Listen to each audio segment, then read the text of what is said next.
Bonjour à toutes et à tous, j'espère que vous allez bien. Aujourd'hui, nouvelle vidéo, comment débuter en bourse avec 100 euros. N'hésite pas à t'abonner sans plus tarder, c'est parti. 100 euros peut te paraître peu et c'est vrai que c'est pas une somme extrêmement élevée, mais ça peut te permettre de faire tes premiers pas sur les marchés financiers. Ce qui est important de se dire, c'est qu'avec 100 euros, tu vas pas pouvoir choisir 10 actions. Tu as deux possibilités. Soit tu choisis une action et donc tu fais quelque chose de très risqué, soit tu choisis d'investir dans plein d'actions. Comment est-ce que c'est possible? Investir dans plein d'actions, je t'envoie vers une vidéo qui est probablement déjà sortie sur les ETF, mais en gros, c'est investir dans des paniers d'actions, ce qui te permettrait par exemple d'investir dans les 500 plus grosses sociétés américaines avec 100 euros. C'est possible, ça se fait, je le fais personnellement. Alors, parfois, il te faudra un petit peu plus que 100 euros. Ça n'empêche que je ne vais pas te parler de 500 euros. Non, on a dit 100 euros, c'est 100 euros. Donc, tu peux être diversifié avec 100 euros.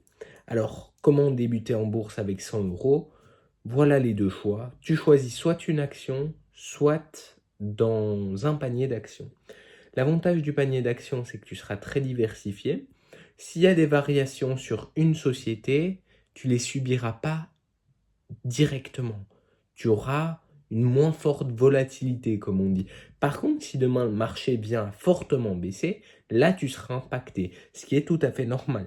Si tu avais eu une seule action, tu l'aurais peut-être été encore plus. Si cette action n'avait pas fait tellement de bénéfices, tu l'aurais été encore plus. Donc voilà, c'est un choix à faire. C'est pas un conseil en investissement, mais personnellement, ce que je ferais si je devais investir en bourse avec 100 euros, ce serait d'acheter un ETF type S&P 500 ou MSCI World ou MSCI ACWI.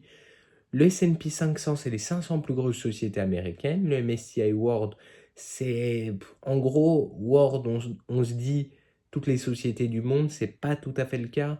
On parle des États-Unis et des marchés émergents, si je ne me trompe pas. Et le ACWI, ça vous permet d'être investi dans toutes les sociétés du monde.